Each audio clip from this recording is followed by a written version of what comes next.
Zach Willy, l'entretien de la matinale. Bon, Raïm nous a pris en avance, ça c'est pas grave, on aura un peu plus de temps pour échanger, en tout cas avec le préfet qui nous a rejoint dans notre studio, Ilona Youssoufa, bonjour. On attend que votre micro soit ouvert. Ah, il n'est pas encore ouvert? Voilà, là c'est mieux. Ça va Ilona, comment allez-vous? Je me porte bien et vous, Kamar, Voilà, et bonjour à tous. Le week-end vous a fait du bien, eh bien, très bien, puisque nous allons accueillir avec vous le préfet de Mayotte, François-Xavier Bieuville.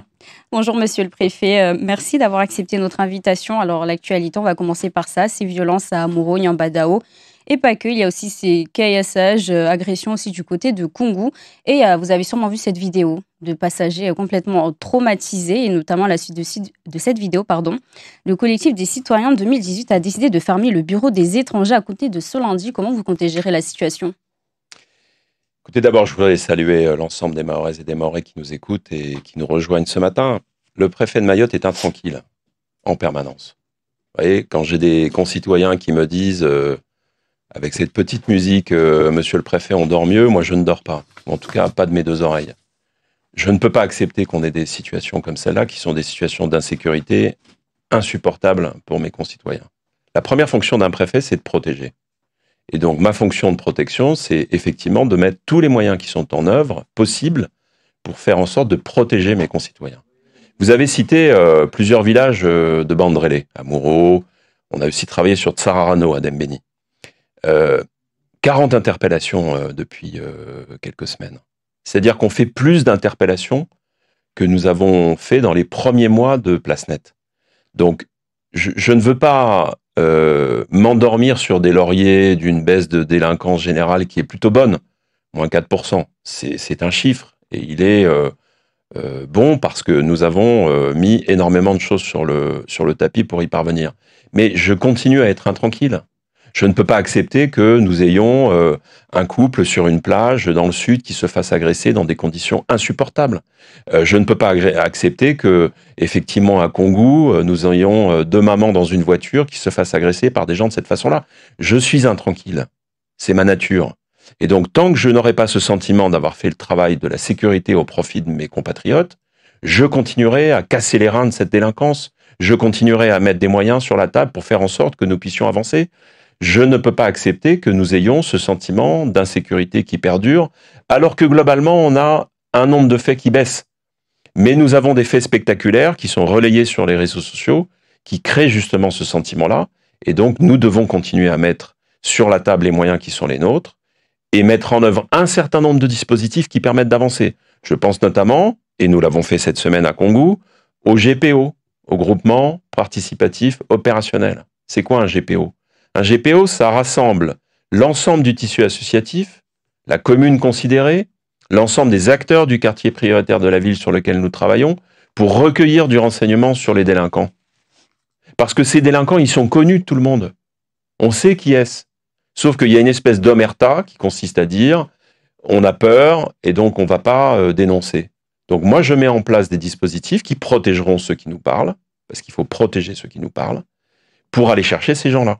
Et pour faire en sorte de continuer à faire baisser cette insécurité qui est insupportable pour moi. Insupportable, je le dis, et je continuerai à travailler toujours avec la même ferveur et toujours avec le même engagement pour assurer la sécurité de mes compatriotes ici à Mayotte. Et pour en revenir donc à cette fermeture du bureau des étrangers...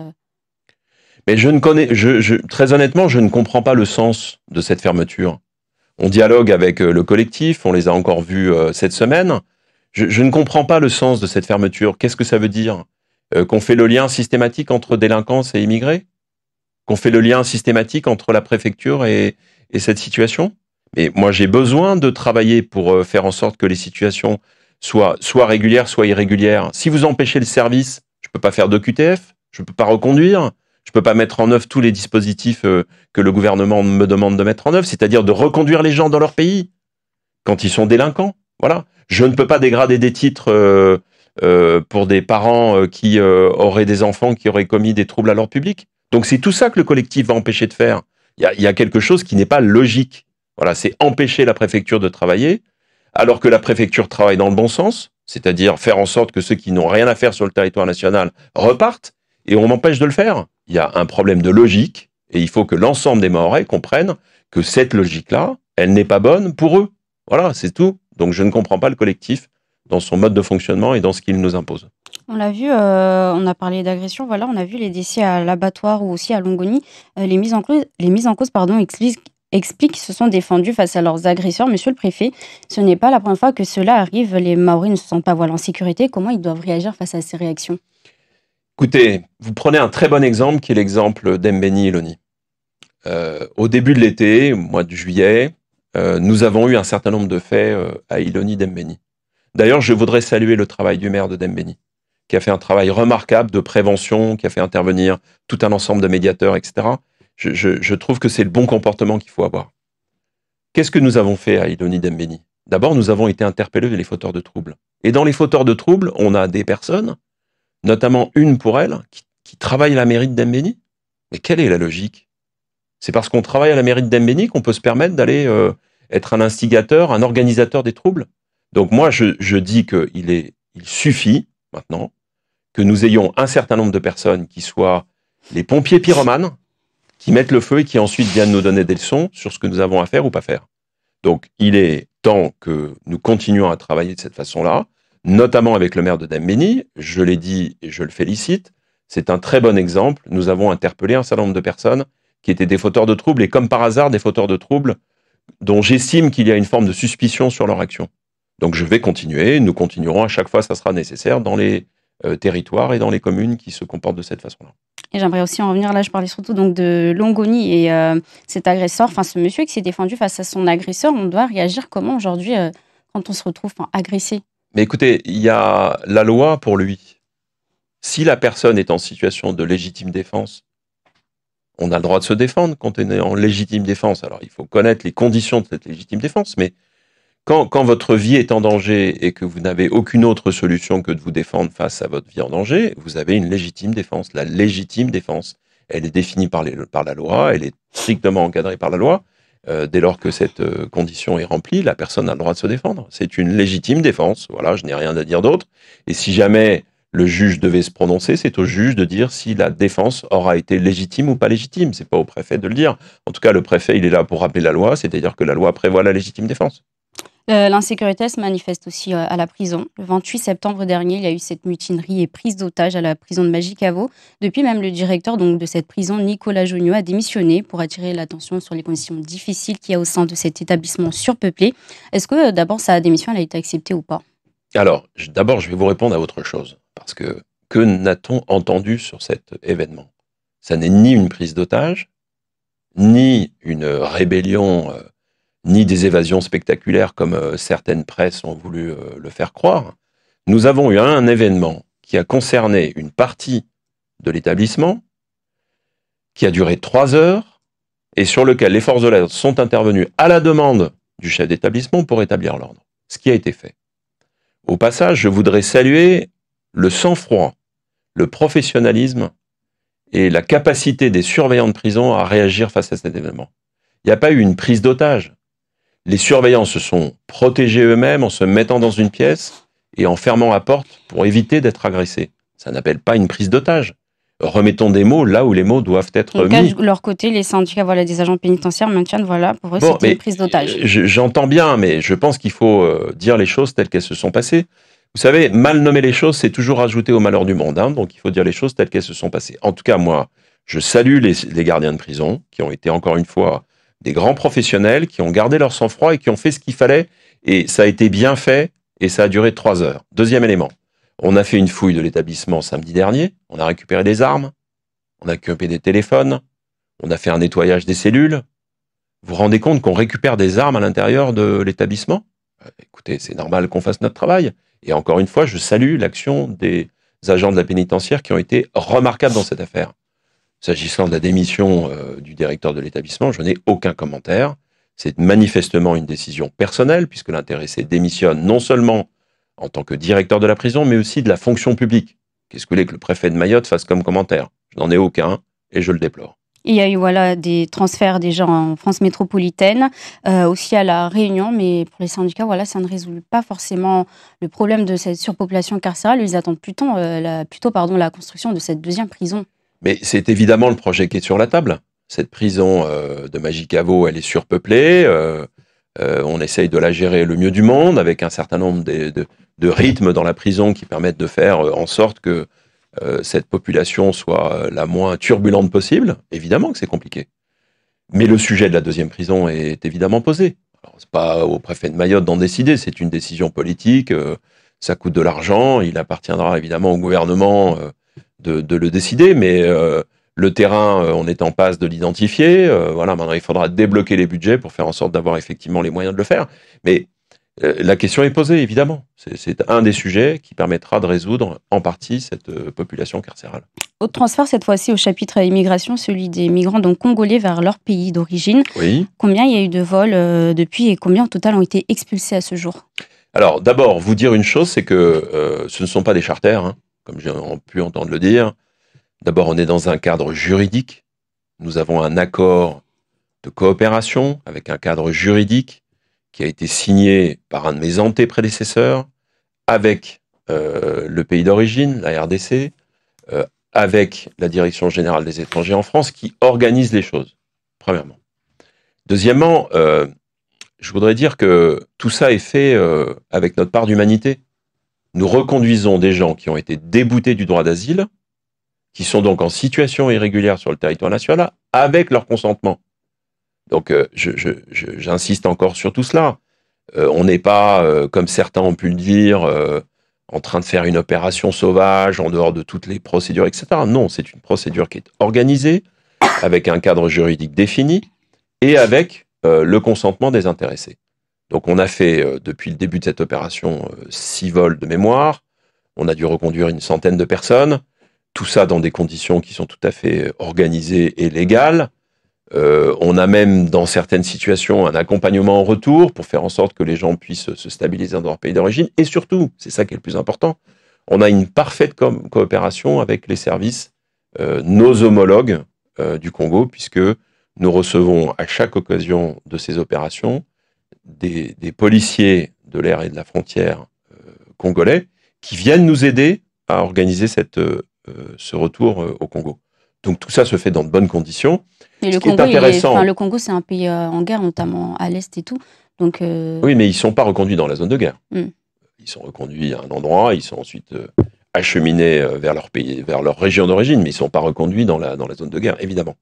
Ce qui est intéressant dans ce processus, et c'est ce que m'a demandé le ministre de l'Intérieur, c'est d'essayer de travailler, nous y parvenons, quand je dis essayer, c'est que nous avançons bien sur le sujet, d'avoir des accords équivalents avec d'autres pays de la zone, le Rwanda, le Burundi, la Tanzanie, la Somalie, voilà, pour essayer de s'appuyer sur cet exemple du Congo, pour faire en sorte que nous ayons une vraie filière de reconduite, avec des accords internationaux et des accords de coopération, pays par pays. Il y a eu des lettres d'intention qui ont été émises et qui ont reçu un avis favorable. C'est donc de la coopération, et je crois comprendre que les autorités françaises, et probablement le ministre, ou en tout cas ses représentants, devront de nouveau se déplacer dans ces pays-là pour essayer de forger et de sceller ces accords avec les pays concernés. À l'instar de ce que nous avons avec le Congo, ça nous permettra de reconduire dans de bonnes conditions. Et aujourd'hui, on a encore combien de ces migrants qui dorment, qui sont installés encore à Mayotte, illégalement? Écoutez, j'ai vidé Cavani. Souvenez-vous-en. Qui parle encore de Cavani? Personne. C'est un train qui est arrivé à l'heure. Il y avait quand même une petite peur par rapport à Tsunzu. Bien sûr, mais qui parle encore de Cavani alors que c'est un train qui est arrivé à l'heure? Qui vient se plaindre encore du préfet de Mayotte quand Cavani a été réglé? Donc Cavani a été réglé, je fais la même chose pour régler le reste. C'est-à-dire que je garantis le fait que nous n'aurons pas de migrants dans la rue, nous n'aurons pas de migrants sur le bord des routes, nous aurons des migrants qui seront soit des bénéficiaires de la protection internationale et qui, dans ce cas-là, ont un titre leur permettant de travailler et de voyager. Voilà, la protection internationale, ça n'est pas moi, c'est la Convention de Genève, je ne peux pas faire autrement, c'est comme ça, il faut qu'elle soit acceptée par tout le monde. Et sur le terrain, justement, vous mettez quoi en place pour éviter ce que nous faisons avec la dette, et je remercie d'ailleurs les services de la dette, et je remercie en particulier mon directeur de cabinet, Aurélien Diouf, qui fait un travail extraordinaire, c'est que nous faisons ce qui doit être fait pour que les personnes soient logées le temps de l'instruction. Une fois que l'instruction est terminée, soit ils ont la capacité de rester sur le territoire national parce qu'ils sont réfugiés, et c'est la loi, et c'est indépendamment de l'État, l'OFPRA qui le décide. Soit ils sont en situation irrégulière, et dans ces cas-là, je chercherai par tous les moyens à les reconduire dans leur territoire d'origine, parce que c'est ma mission, c'est ma fonction, celle de faire en sorte que seuls ceux qui sont autorisés à rester peuvent rester. Et aujourd'hui, où en sont un peu tous les dossiers faisant suite à la crise des barrages qu'il y a eu en début d'année, la loi Mayotte, le droit du sol, enfin la suppression du droit du sol. Est-ce qu'il y a eu des nouvelles consignes au niveau du gouvernement et qu'en est-il du droit rideau de fer? Alors, vous posez plusieurs questions, on va essayer de les prendre dans l'ordre. S'agissant du projet de loi Mayotte, il appartient au gouvernement de reprendre les choses. Nous avons un nouveau ministre de l'Intérieur, nous avons un nouveau Premier ministre, nous avons un nouveau ministre des Outre-mer, et par conséquent, maintenant, il faut reprendre le sujet tel qu'il a été entamé, et bien entamé avant le premier gouvernement, donc le précédent gouvernement. Donc maintenant, il faut se remettre au travail sur ces sujets-là. Il appartiendra aux uns et aux autres de défendre le droit du sol, de défendre les titres territorialisés, et évidemment de reprendre ce débat dans son ensemble. Je crois comprendre que tout ça acquiert une oreille attentive de la part de mes autorités. Je crois comprendre aussi que certains députés ont été de l'avant pour faire en sorte de reprendre ce projet de loi et de faire une proposition de loi, comme chaque député peut le faire, et je crois que l'une d'entre elles l'a fait récemment, et qu'elle a déposé son projet de loi, sa proposition de loi, auprès du gouvernement. Donc les sujets sont repris, on a un gouvernement depuis maintenant 3 semaines, il faut se remettre au travail, et c'est urgent de se remettre au travail. S'agissant du rideau de fer, c'est exactement le même sujet. Le rideau de fer, aujourd'hui, il avance. Bientôt un ponton à Msamboro, bientôt une capacité à avoir des intercepteurs directement sur la zone, bientôt des nouveaux radars sur le lagon, bientôt tout un ensemble de moyens techniques qui permettront de mieux détecter. Donc le rideau de fer, on va le mettre en place. On a tout un ensemble d'études qui sont en train d'être réalisées. On aura besoin de représenter les choses au gouvernement parce qu'il a besoin de prendre connaissance de ce dossier. En tout cas, je suis tout à fait confiant pour que ce rideau de fer fonctionne dans les prochains mois. Dernière question dans un tout autre registre. C'est la saison des mangues, difficile pour les agriculteurs donc de profiter, récolter leurs fruits puisqu'ils sont mangés par les maquis. Ils en appellent aux autorités. Monsieur le préfet, qu'est-ce qui peut être fait pour... Désolé, je ne suis pas le préfet des maquis. Je suis le préfet de Mayotte. Vous n'avez pas une solution à leur proposer Vous voyez, vous me posez une question, comment voulez-vous que je réponde à ça? Le préfet de Mayotte n'est pas le préfet des maquis. Il est le préfet de toutes les Mahoraises et de tous les Mahorais pour les protéger. Les agriculteurs, c'est oui, les Mahorais. Voyez, moi, je préfère faire une intervention à Poroani sur une ferme illégale où j'intercepte 6 ESI et où je me retrouve avec 12 zébus, parce que ce sont 12 zébus en situation irrégulière. Je ne vais pas reconduire les zébus. En revanche, je vais reconduire les ESI. Et vous me demandez d'être le préfet des maquis? Je ne vous ai pas demandé d'être le préfet des maquis, mais en l'occurrence, si vous avez une solution pour ces agriculteurs. Je n'ai pas de solution. Le préfet est le préfet des grands équilibres. Parmi ces grands équilibres, il y a l'équilibre environnemental. Je ne crois pas que les maquis soient une espèce protégée. En tout cas, c'est une espèce endémique. Elle fait à la fois la joie et la fierté de Mayotte d'avoir un lémurien qui vit à Mayotte de façon naturelle et sauvage. J'essaye de préserver cette biodiversité parce qu'elle est importante pour Mayotte. Je regrette que les maquis mangent les mangues, mais peut-être qu'il y a des moyens pour les agriculteurs de faire en sorte qu'on puisse chasser régulièrement les maquis d'un manguier. Mais encore une fois, je ne suis pas le préfet des maquis, je suis le préfet des Mahorais, j'essaye de les protéger sur des terrains beaucoup plus importants que ceux des maquis. Et on l'aura compris, et monsieur le préfet, on va poursuivre cet échange, cette fois-ci avec les auditeurs. La matinale, na série limitée Marhaba 50 giga ya internet ya only. Only, Istawi. La matinale, parole aux auditeurs.